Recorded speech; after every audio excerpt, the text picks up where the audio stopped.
Hello everyone, my name is Rohan Shah and today I'm joined with Dr. Prasanna Kumar sir. Dr. Prasanna Kumar is the founder and the chief surgeon at Vijaysree Multisuperspecialty Hospitals in Guntur. He gave me the opportunity to sit down and interview him about his journey through medicine and a bit about behind the scenes on starting a hospital. Thank you sir. Hello everyone, I am Dr. Prasanna Kumar, Managing Director of Vijaysree Hospitals, which is located at Guntur. So it's my great pleasure to share my views and thoughts regarding the hospitals and everything with you. So just to jump right into it, can you give us a little background about your medical journey, why you chose medicine? So medicine doesn't, I didn't choose medicine, but medicine chose me.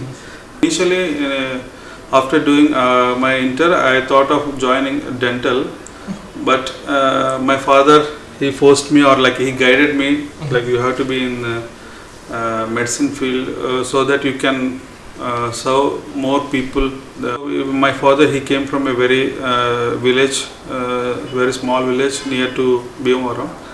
So in my village there was like no single doctor. Okay. So very small village. So my MBBS I joined in 2006, completed in 2011. After that I post-graduated from NR Medical College.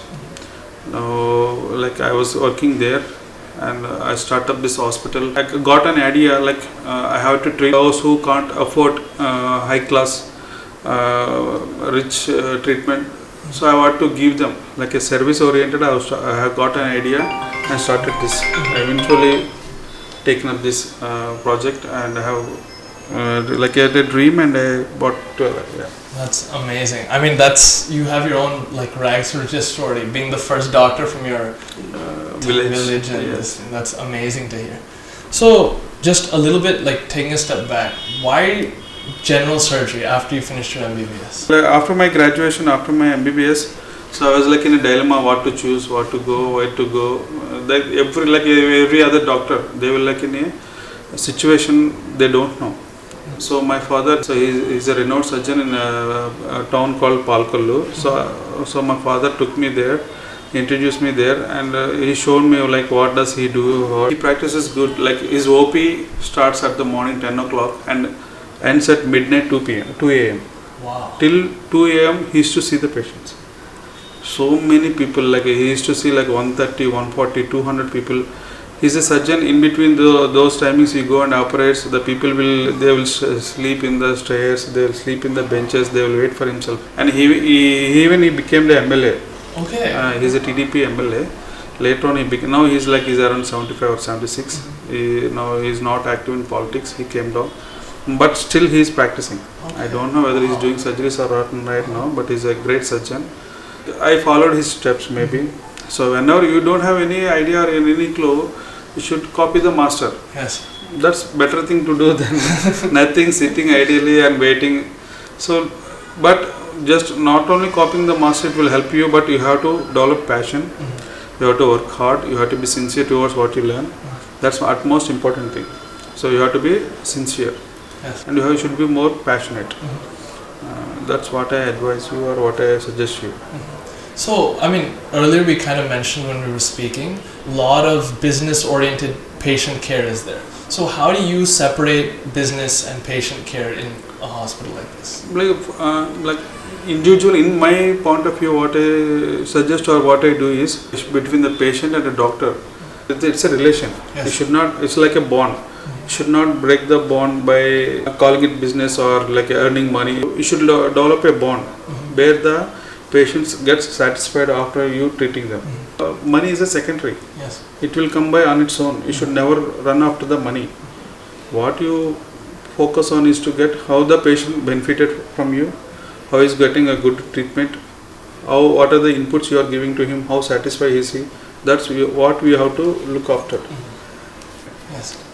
So kind of playing off of that, so then how important is communication in the whole process of medicine as a doctor? Like in my PG days or in my learning career, my HOD sir, my dearest sir, Prasanna Kumar, Dr. Prasanna Kumar sir, so he's a professor and HOD is a retired professor. Like the communication in those days, like 8 years or 9 years back, he just smiles, He just taps his hand over the patient. They'll be satisfied. But when I come to here, when I sit in this chair and I practice, I have to tell the type of treatment, what is the method of giving your medicines. We have to now. This is different completely. You have to educate them.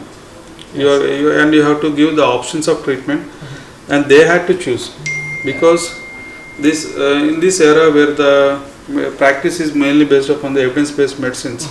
So they are learning somewhere. They are learning from the social media or the Google. They are learning from it there. So we have to give them the options where they have to decide. In our in my learning days, or where my HODs are, he will decide. He decided that's the best for him. Nowadays, because people are getting more awareness and how they get treated, so we have to let them choose. That's the best thing in my opinion. Yes. So kind of off that then, when I was doing the interview with Dr. Prasanna Kumar sir, he mentioned about treating the whole family.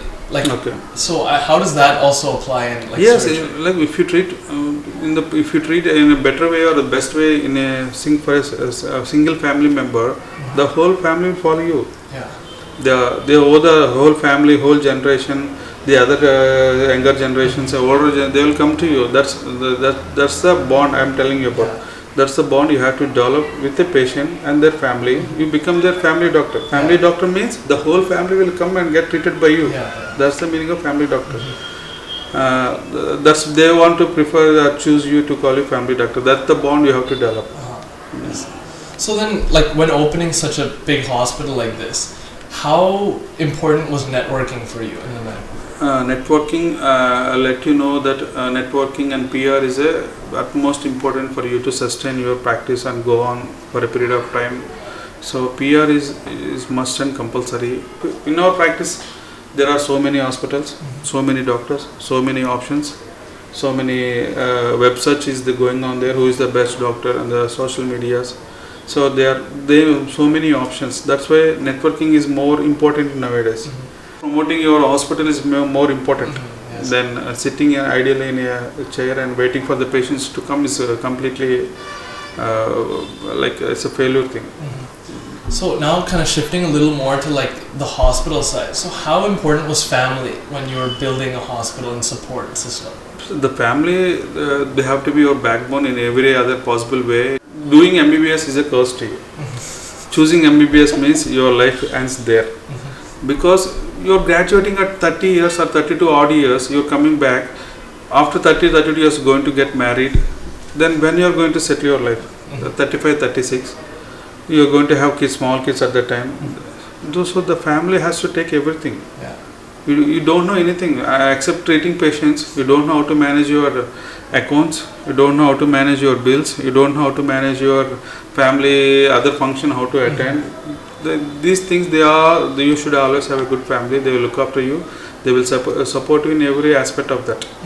Because you don't know account, you don't know how to purchase, you don't know how to pay your tax. Do you know? No, doctors, we don't know anything except treating patients.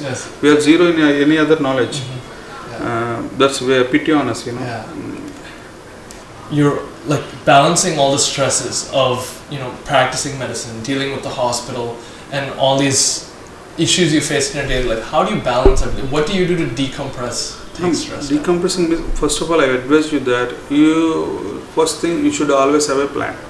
So how do you going to plan is that each and every work should not be done by you. You should always have a team. Teamwork means great work and less stress for you. So you should always have a support. That's it. Teamwork is great work.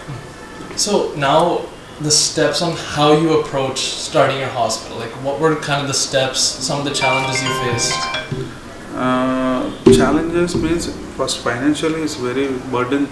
Like I told you before, building a business where more investment is like building an hospital where you need a lot of investment. Like any other small scale business, they require less amount. So you calculate how much you are putting and how much you are getting out. So while you are investing around 15 to 20 crores in a day, how much you are gaining in a day is very less. Like in like any other small scale business, you invest less, you can gain something out of it. Yeah. So it is nowadays becoming very challenging to build a hospital because of everything is becoming expensive. Even the medical equipment is not going down. Yeah. It's becoming up. Like still now we are exporting everything. Every medical equipment is not made in India. Yeah. We are getting it from abroad, from Germany, from US. Even a monitor, Okay. which you monitor the patient, is not from India. Only the local mates are very few. Every monitor, BP apparatus, everything we are exporting, we are importing it. Yeah, even the laparoscopic machines, even the robotics. Now what we are speaking about the robotics. So when, like, before this, sir gave us a tour of the hospital. So you maintain a bit of a standard through everything, is what I noticed. Yeah, I told you before that what my aim or what I want to do is that I want to give a private hospital treatment to those who can't afford it. Yeah, okay. That's why I have built this hospital. That's what, just like kind of for you guys who weren't there with us when we were like touring it, he maintains a level of standard among everything and the same quality of care among all his patients, regardless of where they come from, their background, all that. And I think that's really admirable to like watch and a big inspiration for us. Thank you. So, like, going off that, so how important is it as a surgeon to stay ahead of the field in terms of latest technology, latest advancements? That is also becoming because newer doctors are coming in, newer generation with newer techniques, they are coming into the field. So we have to be always sportive with them. We have to be challenging them. So we have to learn new things. So in our hospital we have the latest laparoscopy, laser equipment. In future, maybe in around 1 year, we are tend to have robotics also. Oh, wow. We are planning about it, like Indian made. Because the Da Vinci, which was made by the US people, they are selling it for 15 crores. Wow. This is too expensive. Yeah. We can't afford it. For to do a surgery on robotic, it will cost her, for the patient it costs around 5 lakhs. Okay. So Indians are developing Indian mantra. Srivatsa, Dr. Srivatsa, he is a father of robotics in India. Oh, wow. We are planning to get it. That's a huge advancement, I think. Yes, in maybe 1 year. No, I mean, I think that's amazing. And I mean, we learn in like community medicine, you know, medicine's constant learner. And we'd laugh at that, but from what you're saying, it seems to be... You have to learn every day. My Prasanna Kumar sir, he learns now. He asks just like last month ago, I went to Chennai for a diabetic workshop. So he's asking me what are the new ointments. Okay. You send me images. He's still asking. He's like 73-year-old. He's having a small clinic. Still, he's asking me what are the newer things. So you should be always a constant learner. You'll get it when you're more passionate. You should be more passionate in treating your patients. Means you'll have new ideas. Yeah. You'll seek new ideas. That's the whole point of it. You should be always passionate. But then, how do you balance maybe like your home life and then your work life? There is for the doctors, I told you before that joining MBBS itself is a curse to you. Yeah. There is no family life to you. You have missed out most of your family functions. Now also my family is they're visiting temple. I haven't gone there because I have to do surgeries now. Yeah. I have to go and I have to see my OPD. But you should always have some friends. You should have some get-outs. Go out and have some small chit chats and discuss about anything other than this. Mostly I will go and play cricket with my other colleagues, play chess, cricket, any other thing, caroms. Anything is fine and better. You should always have a pet. Okay. Pet is a good relief for you. It is like a stress buster for you. Having a pet, really, I will definitely recommend. And I mean, I'll maybe try to get a photo of the trophies here, but so sports. Yes. How important was sports in like your whole career? Sports, why I like sports means a good mind presence in a good body, and you can learn newer things. You'll be more active. Yeah, for those of you who don't know, Prasanna Kumar sir is an excellent chess player. We've played, he's probably the top in this area, the best. And even in sports, you played, I think, basketball, volleyball also. I remember cricket, everything. It's amazing to see that you're balancing surgery, sports, and still excelling in everything you're doing. For sports, I also cancel my cases also sometimes. For cricket especially, it will take longer periods of time. I cancel my cases because I told you that it's like a get out from your regular work, give everything like that. If you are a chess player, maybe you know what is how patience is going to come, prepare for you, how you should be a step ahead. Planning. Maybe it will make planning, maybe help you. So would you say you were like a natural leader and communicator, or like how did you build those skills?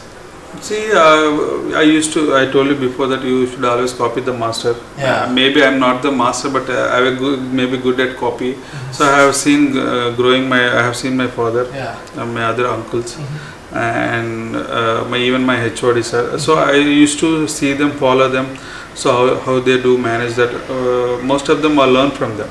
And later on, when you develop and you're getting your experience, you'll develop your leadership qualities. Yeah, I mean, I think now you're going to be the master for all of us, the next generation, everyone watching this video. I mean, personally, I think your story and everything I've learned from, I think I've learned a lot about this stuff that I never even thought was possible. Okay. And I mean, I'm personally very inspired. That's why I wanted to do this interview with you, actually.